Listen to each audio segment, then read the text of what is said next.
ஒவ்வொரு மத்தியமும் மழை 1000 மணிக்கும் தங்கும் மனம் நீ எனக்கு தான் வரகால பேர்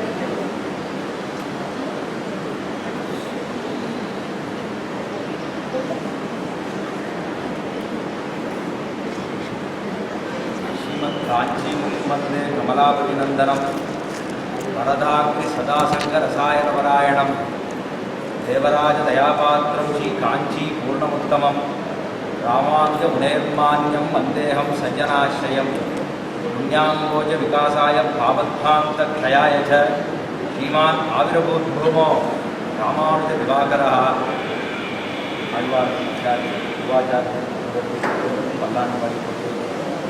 பாகவதோத்தமர்கள் அத்தனை பேருடைய திருவிழத்துக்கும் ரத்தம் பல்லாண்டு பாடிக்கொண்டு ரெண்டொரு வார்த்தை விண்ணப்பிக்கலாம். விண்ணப்பிக்க வேண்டும் என்று சுவாமியுடைய நியமனம் மூலமாக அடியனுக்கு தெரிந்ததை இங்கே பகிர்ந்துக்கலாம் அப்படின்னு சொல்லிட்டு ஆரம்பிக்கிறேன்.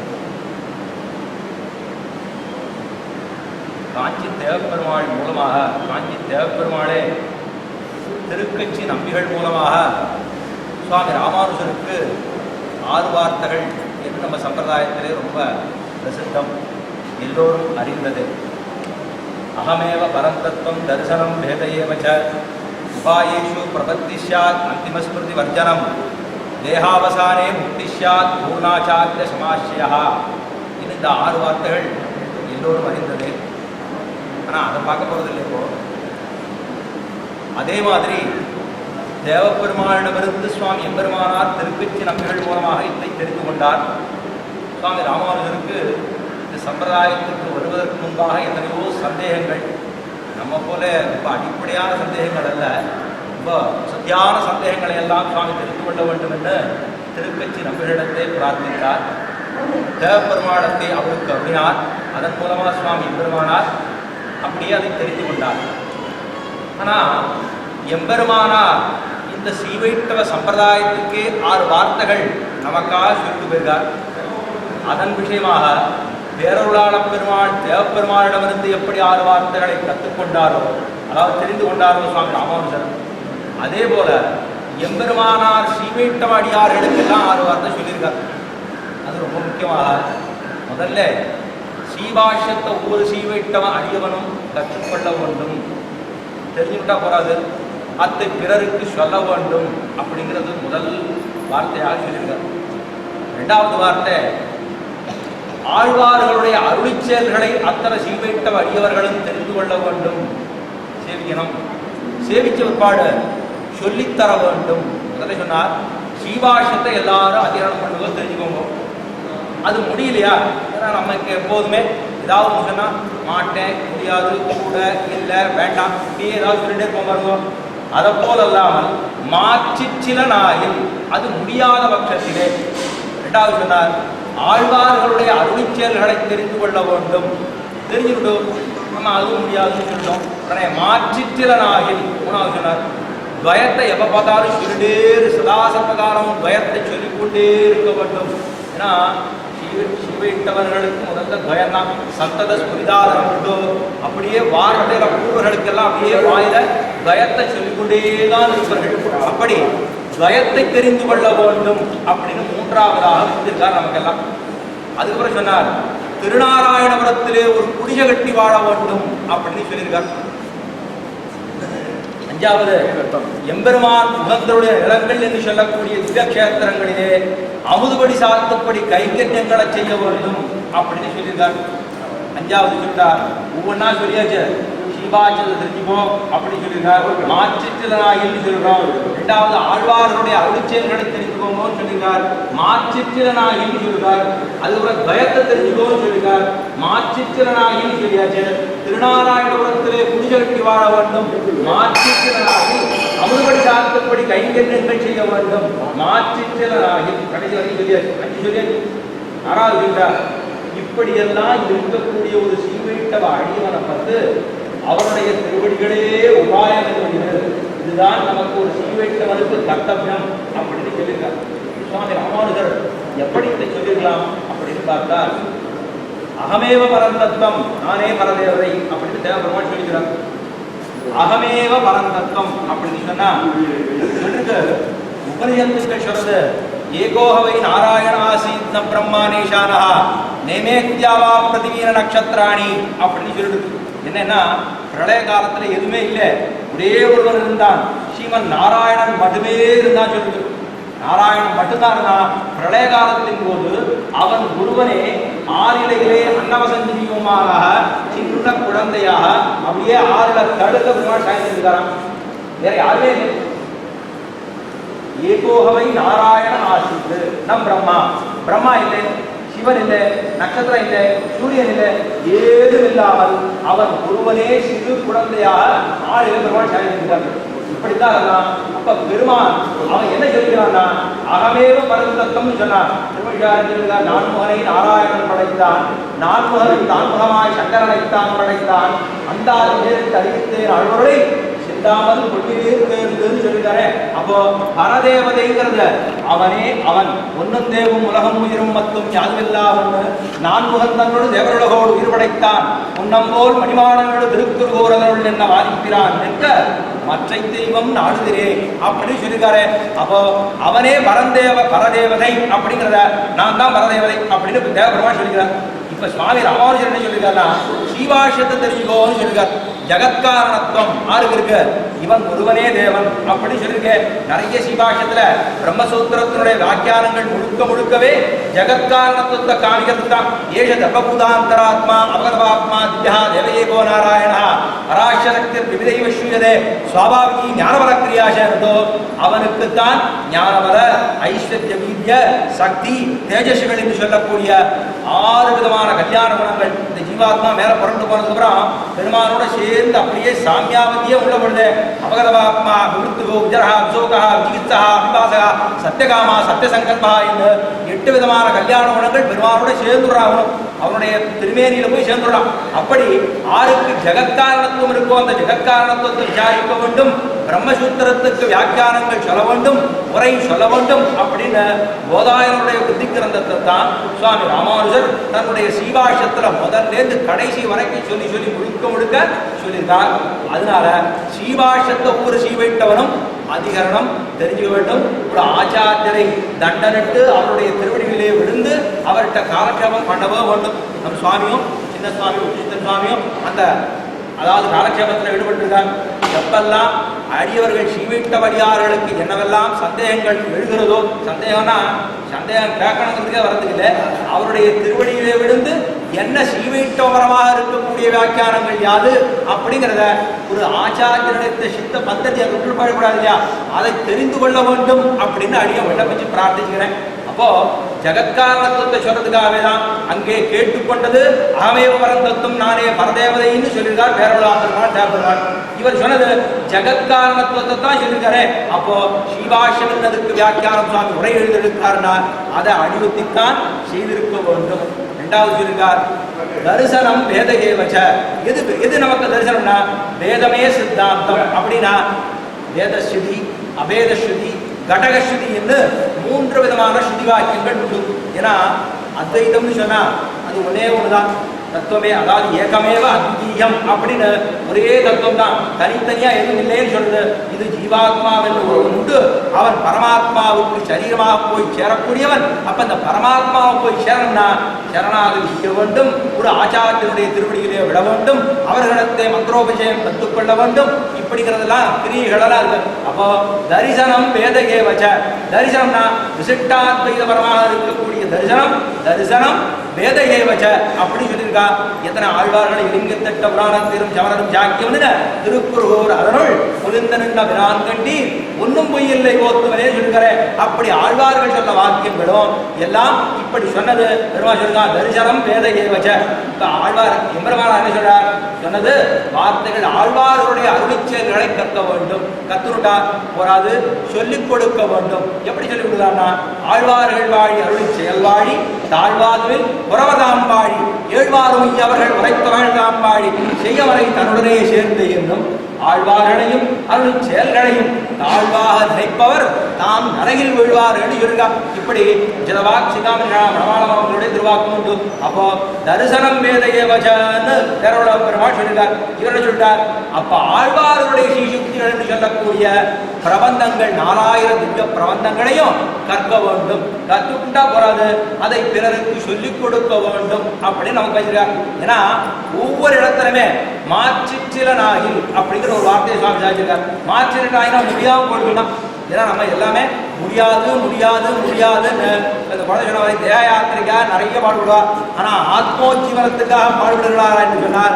ஒரு வேளை சாப்பிடாம இருந்தா தான் என்ன சொல்லுவோம், ஒண்ணுமே ஆகும். அப்போ நமக்கு அது எங்க போறா பாரபோகம் அதுக்கெல்லாம் நமக்கு அது பின்னாடி போறதுக்கு மனது வரவே கூடாது. பெருமானுடைய திருமேனி நிஜமங்கள விக்கிரமேன உத்தேசமாக இருக்க வேண்டுமே தவிர அதுக்காக பாரபோகமோ அதுவோ இருக்க வேண்டியதான். அதுவும் போகணும். அது இருந்தால் தான் மேற்கொண்டு கைங்கரியம் பண்ண முடியும். அதுவும் சொல்ல. அப்போ இது செய்ய வேண்டும். ஆழ்வாருடைய ஸ்ரீசூக்திகளை கற்றுக்கொள்ள வேண்டும், செய்ய வேண்டும் அப்படி சொல்லிட்டாங்க. மூணாவது உபாயேஷு பிரபத்தி சாத். உபாயம் இது பிரபத்தி என்று சொல்லக்கூடிய சரணாகதியே உபாயம். உபாயேஷு பிரபத்தி சாத். त्वमेव உபாயம் பூதோமே பவ. இது பிரார்த்தனா மதி சரணாகதி. ஒரு மதியினுடைய விசேஷம். இது நான் இது பண்றேன், இது பண்ணினதுனால எனக்கு இந்த பலம். சாதனாந்தரத்திலே கை வைக்காம சொல்லுங்க சுவாமி, சாதனாந்தரத்துல ஒரு நாள் நம்ம அது எண்ணத்தை ஓட்டவே கூடாது. இது இருக்கணும், கைங்கரியத்தையே செய்து கொண்டிருக்க வேண்டும் சுவாமி விட மாட்டுங்க. அப்போ சாதனாந்தரங்கிறது என்ன, இதை பண்ணினா அது கிடைக்கும், அதை பண்ணினா திருப்தி கிடைக்கும் அப்படிங்கிறது கூடாது. திவ்யமே திவ்ய அவா திருவே சுவாமியுடைய பெருமானுடைய திவ்யேனி விக்கிரமே நமக்கு உத்தேசமாக இருக்க வேண்டும்.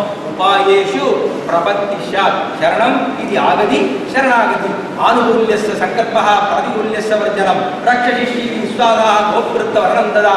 கார்பண்யம் ஆத்ம நிச்சேவே ஷட்விதா சரணாகதின்னு 6 விதமான பெருமானுக்கு திருவுள்ளம் உகந்ததுதான் செய்யணும்.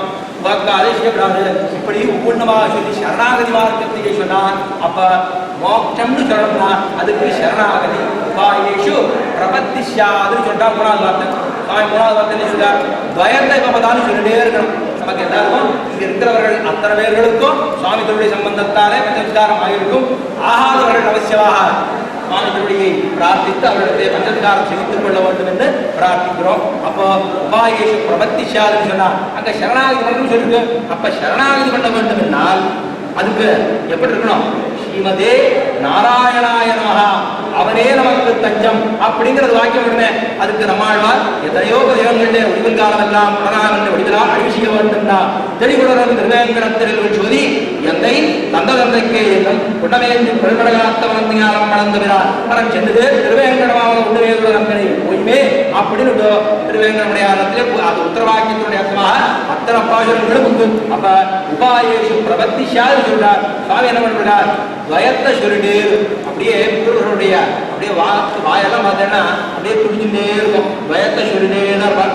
ஏதோ நம்ம அவர்களையும் இவர்களையும் கொல்லான்னு சொல்லி இதெல்லாம் சொல்றதுக்கெல்லாம் நமக்கு வாய் வரவே கூடாது. ஆச்சாரியனுடைய திருவடிகளே சரணம் என்றும் துவயத்தை எப்ப பார்த்தாலும் சொல்லிட்டே இருக்கணும். அந்த துவயம் தான் நமக்கு மோட்சத்தை தந்தோட போகிறதுங்கிற எண்ணம் இருக்கிறது. இதை சொல்றதுனால எனக்கு மோட்சம் கிடைக்குங்கிற எண்ணம் ஒரு நாளும் வரக்கூடாது. அப்ப 3வது வார்த்தையாக சொல்லிட்டார்.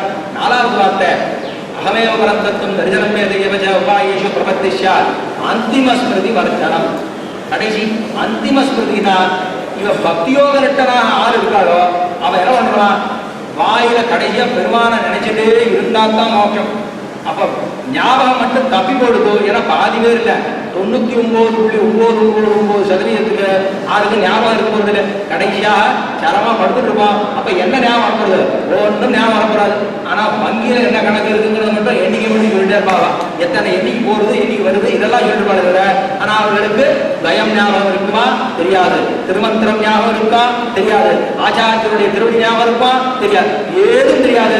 அப்படி இருக்கும் பொழுது தேகாவசானே முக்திஷா, தேகத்தை தொலைஞ்சாத்தான் அகமேவ பரந்தத்துவம் தரிசனம் வேதகேவச்ச உபாயேஷு பிரபத்திஷாத் அந்திம ஸ்மிருதி வர்ஜனம். கடைசியில் இருக்கணுமே பராஹரான சொல்லுகிற சிதே மனசி துஸ்தஸ்யே சரீரே சதியோரா தாதுசாமே சிதே ஸ்வர்த்தா விசுரு பஞ்சமாவஜம் ததஸ்தம்பிரியமானத்து நாட்டபாஷான தண்டகம் அகம் ஸ்மராமி மத்தத்தம் நயாமி பரமானந்தி என்னும் பாதுகாத்து கிடந்த பாராட்டு பட்டுநாள் மருடம் பின்னீர் வாரா மரமிலா பன்னியா தேயுடைய தேவர் திருவரங்க செல்வனா தேசி இருப்பவர்கள் ஏற்கவும் பேராது என்று நாச்சியார் உண்டு பாஷம் உண்டு, ராஜரவ ஸ்லோகத்துக்கு உண்டு, ஸ்ரீ ராமச்சந்திர ஸ்லோகத்துக்கு உண்டு, ஸ்ரீ கிருஷ்ணஜரவ ஸ்லோகத்துக்கு உண்டு, எல்லாம் சொல்லிருக்கா.